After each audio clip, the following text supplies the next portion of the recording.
Thanks to Squarespace for sponsoring today's video. Today I want to look at a pretty interesting relationship between Lie algebras and derivatives. And when I say derivatives, I really mean the standard derivative that you might learn in a Calculus 1 class. So let's quickly recall the definition of a Lie algebra. So a vector space G is called a Lie algebra if there is an alternating bilinear map. So we'll talk a little bit about what those words mean as we get to it. We'll call that map bracket. So it has two inputs, both from G, and one output, which is also in G. And it satisfies the following identity, which is known as the Jacobi identity. So this kind of measures how this operation is non-associative. So we have bracket x with bracket yz plus bracket z with bracket xy plus bracket y with bracket zx is equal to 0. And I remember this identity just by noticing that to get from this first term to this next one, we rotate the variables one click. So z rotates over here, x and y rotate into here, and this is like a rotation by 2 clicks. Okay, so the first thing that I want to look at before we look at some examples that is what is up with this identity? So this identity seems like quite gnarly, but perhaps it's not quite as bad as it looks, and perhaps it has some sort of underlying meaning that makes it look like something that we've seen before. And I guess there's a spoiler on the board because it has something to do with the derivative.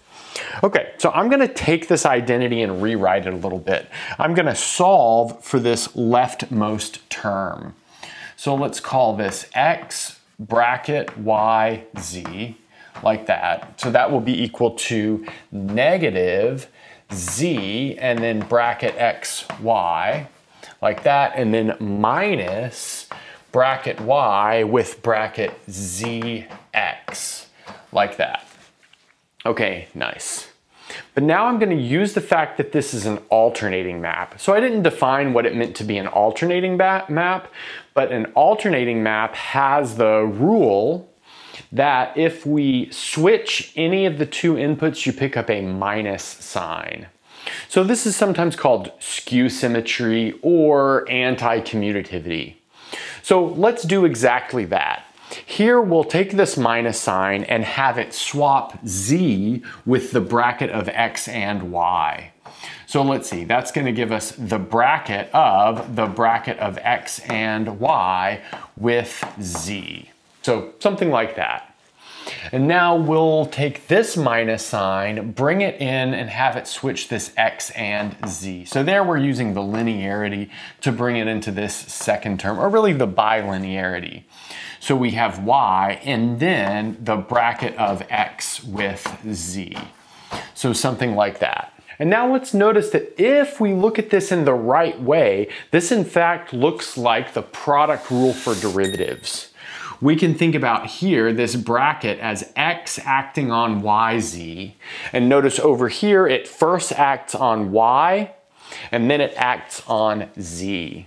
So maybe we could spell this out a little bit more clearly if we were to set this function d, which goes from g to g, to be defined by the following rule. So let's see, d evaluated at a vector which I'll call v will be equal to the bracket of x with v. So something like that. But now let's rewrite this equation that we've built using this notation. So let's see, this term right here is exactly d evaluated at yz, whereas this term right here is the bracket of d with y and z, whereas this term right here is the bracket of y with dz. So now that's getting to look a little bit closer to our derivative rule. But now if we just remember that this bracket notation is really just the notation for a multiplication, and we rewrite this as multiplication, keeping in mind that the multiplication in this setting is really taking the bracket, then we'll have exactly what we want.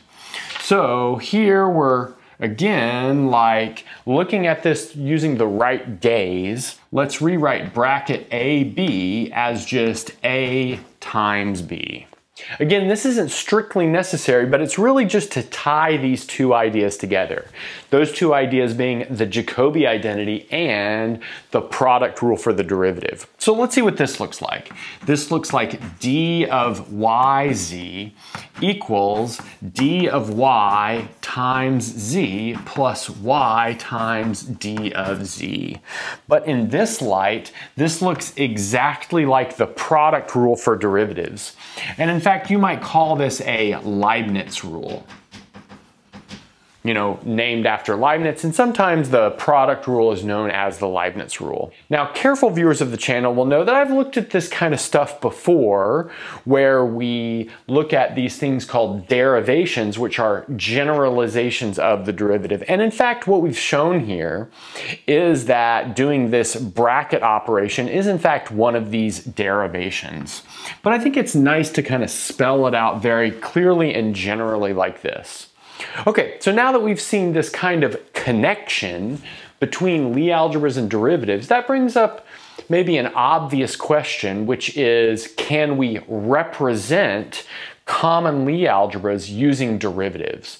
And we'll explore that question with 3 examples throughout the end of the video. So for our first example, we're going to go back to one of our old friends, which is called the Witt algebra. We made a previous video or 2 about this algebra. So let's recall that the Witt algebra is an infinite dimensional Lie algebra. It is spanned by these operators Ln, and these operators Ln are defined to be negative z to the n minus 1 and then the partial with respect to z. And these act on the ring of Laurent polynomials. So in other words, those are polynomials with coefficients in the complex numbers in variables z and z inverse, where obviously z times z inverse is equal to the number 1. Now, let's also recall that we had commutation relations for for the L operators. We had Lm commuted with Ln, or bracket with Ln, ended up being m minus n times Lm plus n. So that's pretty easy to check just by the definition. So we'll have minus z to the m minus 1 partial with respect to z, and then minus z to the n minus 1 partial with respect to z. So something like that. So now let's notice the minus signs cancel, and we'll have something like this: z to the m minus 1, and then the partial with respect to z operating on z to the n minus 1 partial with respect to z. So something like that, and then minus z to the n minus 1 partial with respect to z operating on z to the m minus 1 partial with respect to z. So I worked this out in detail in another video, or maybe 2 videos, so I won't go through everything, but I will go through this calculation right there. So if we take the partial with respect to z of those 2 things, we get the following. So we'll have n minus 1 times z to the n minus 2 times the partial with respect to z. That's from this partial with respect to z acting on z to the n minus 1. And then we'll have plus z to the n minus 1, and then the second partial with respect to z. And then this is, of course, all being multiplied by this monomial out front, the z to the m minus 1.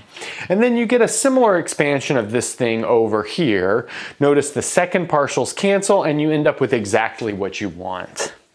So this is not exactly what we're going for, where we take an abstract Lie algebra and we express it using derivatives. This is really more of a Lie algebra that's built out of derivatives from the beginning, but I think it's a good step along this process.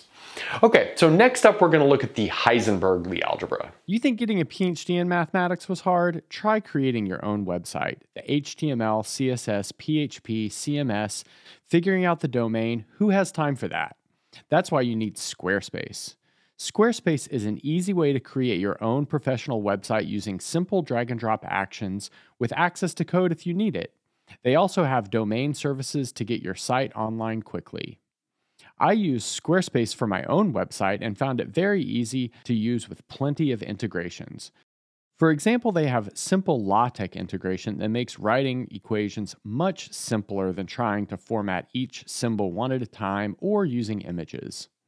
Whether you're trying to open an online store or finally starting that podcast you've always been thinking about, Squarespace has the tools that you need to make you stand out from the crowd. So what are you waiting for? Go check out squarespace.com for a free trial. And when you're ready to launch, go to squarespace.com/MichaelPenn to save 10% off your first purchase of a website or a domain. And thanks once again to Squarespace for sponsoring today's video. So for the Heisenberg Lie algebra, we use the following notation. It'll be this fractor h with a hat over it. So we'll call that h hat. And that really comes from the fact that this is an affinization of a certain simpler Lie algebra. So that'll be the span of the following symbols, alpha n, as n runs through all integers. And here we have the following commutation relations. So here we're starting with an abstractly defined Lie algebra, and what we'd like to do is express it in terms of some derivatives. Really what we're doing is representing this in terms of derivatives. So last time we saw that we acted on the set of Laurent polynomials. Here we're going to act on something else. Okay, so what works in this case is the following. So let's say we have n is bigger than or equal to 0, then alpha of minus n will act as multiplication by a variable which I'll call x sub n. So like alpha minus 2 will be multiplication by a variable x sub 2. Alpha sub minus 5 will be multiplication by a variable x sub 5, so on and so forth. And then alpha of n will act as n times the derivative with respect to xn. So something like that. And then finally, what happens if we have alpha of 0? Well, that's just going to act as multiplication by 0. So here I'm putting these equal this. That's really maybe not the best way to do it, but we should have some quotes or something, or we should have a map. But I think this is okay in this like kind of exploratory phase. So alpha of 0 acts as 0. That's how you really want to think about this. Okay, so all of this means that our h hat is acting on the following set of polynomials: c, x1, x2, x3, so on and so forth. And I should say that we could take alpha of 0 to act as some sort of other number, but we'll just leave it like that for now. Now let's see if the same commutation relations are satisfied. And just as a reminder, those commutation relations are alpha m with alpha n is m, delta m plus n is 0. So that means that this is equal to 0 when m plus n is non-zero, and it's equal to 1 when m plus n is 0. Okay, so let's maybe look at the most interesting case first, which is alpha of m with alpha of minus m, where maybe m is bigger than 0 for our purposes.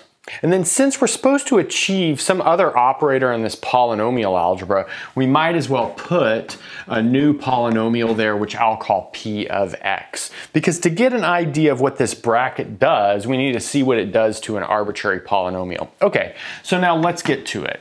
So let's look at this commutator first. This will be m and then the partial with respect to xm, and then that is all acting on xm times p of x. Just putting that in the correct order. And then next up we'll have this is minus m times xm and then the partial with respect to xm of p of x. Great. So now let's see what we get here. We have to use the product rule for this first term. So applying the partial with respect to xm to xm, we just gives us the number 1, and we'll have m times our polynomial p of x. and then plus m times xm, and then the partial of p with respect to xm, and then minus m times xm times the partial with respect to p of xm. Kind of for the same reason, there's not as much calculation for that last term. But now notice that this term and this term cancels, and all we get is this number m times p of x, which is what we started with. That means this operator that we get from taking the commutator of these two operators is exactly just multiplication by m. That's of course in the case that we have an m here and a minus m here. I'll let you check the other cases when maybe these don't line up quite as nicely. Okay, so here, what have we done? We have represented this Heisenberg algebra using derivatives, kind of backing up our claim of the interconnectedness of Lie algebras and derivatives. Also, you might say, well, why is this called the Heisenberg algebra? Well, in fact, it has some interesting applications in physics. In fact, some applications that I've worked on before. If you take this Heisenberg algebra and create something called a vertex operator algebra over it, which is known as the Heisenberg vertex operator algebra, I denote this as H, but some people denote this as M1. What you have is an algebraic realization of one free boson in like conformal field theory or high energy particle physics. Okay, so anyway, that's enough of this Heisenberg Lie algebra. Now let's look at our third example. So for our last example, we'll look at the most important small Lie algebra, SL2. So it's a three-dimensional Lie algebra. And in fact, it's so important that if you understand what's going on with SL2, then you can use that understanding to understand what's going on with a whole family of Lie algebras, essentially all Lie algebras. Okay, so let's recall that SL2 is spanned by three vectors. We'll call them E, F, and H, and they satisfy the following bracket rules. We have the bracket of H with E is 2E, H with F is negative 2F, and E with F is H. And so this can also be represented by derivatives if we pick the correct algebra to apply these derivatives to. And here's what works here. We'll say that E acts as X times the partial with respect to Y. We'll say F will act as Y times the partial with respect to X. So notice there's some nice duality between E and F. And then finally, H will act as X times the partial with respect to X minus Y times the partial with respect to Y. So notice that partial with respect to X will decrease the X degree by 1, and then it's increased by 1 back up by multiplying by X, and likewise for the Y term. Now, the representation theory of SL2 is very interesting. I've actually been planning a whole video about it. Maybe we'll do that in the near future. Maybe post in the comments if you're psyched to see that. So now let's see what space this is acting on. So it's pretty clear by what our operators look like, but this acts on the following algebra of polynomials with two variables X and Y. And let's make sure that at least one of our commutation relations is satisfied. Let's do this H with E maybe. Okay, so let's take H with E and act on a polynomial which I'll call P of xy. We need to act on P of xy because we want to make sure that acting by bracket HE is the same thing as acting with 2 times E. Okay, so anyway, this will be equal to, let's see, H is X partial with respect to X minus Y partial with respect to Y.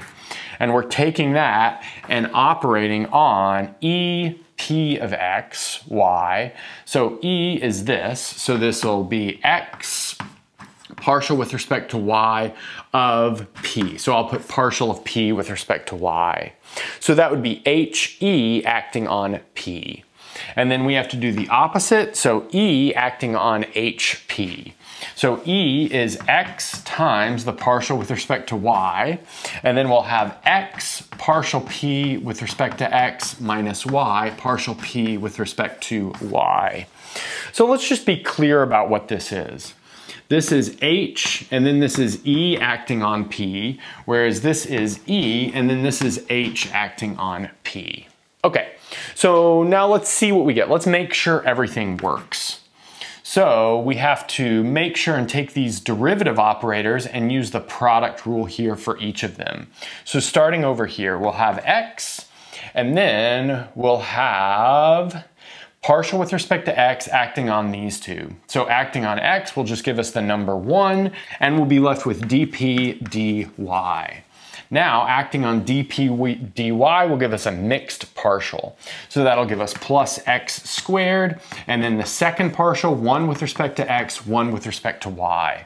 So that is this partial with respect to x acting on those two terms using the product rule. Now we'll have something similar for this second bit. So that will be minus y times the second partial of p with respect to y. Notice the partial with respect to x of y will be 0, so that cancels out. Now let's see what we get for this next term. So now we'll have minus x. Partial with respect to y of x is 0, so that will give us an x squared times the second partial with respect to x and y. Then we've got to do something with the last term, and doing something with the last term gives us exactly what we want. So we'll have plus x, and then the partial of p with respect to x, and then plus xy times the second partial with respect to y. And I just realized I missed an x in this second partial with respect to y term, which we get from this x right here. And now let's see what cancels. So this term right here will cancel with this term right here. So that's good news. This term right here will cancel with this term right here. And then these two terms will double up. So that ends us with 2 times x times the partial with respect to x of p of x, y, but notice that's exactly 2 times e acting on our polynomial p of x, y. So that means that this indeed is a representation.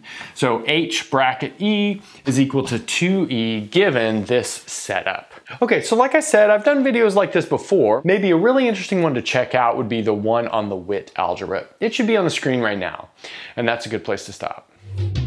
Thanks for watching and sticking around until the end of the video. And since you're here, don't forget to gently press that like button, subscribe, ring the bell, and select all notifications to never miss a video. If you want to get your name in the credits like you see here, access the live seminar series, review videos before release, and more, go to patreon.com/michaelpennmath and become a Patreon member today. If you want full ad-free course content, subscribe to my second channel, Math Major. I've got courses on linear algebra, complex analysis, and proofwriting, among several others. And that's everything. Bye.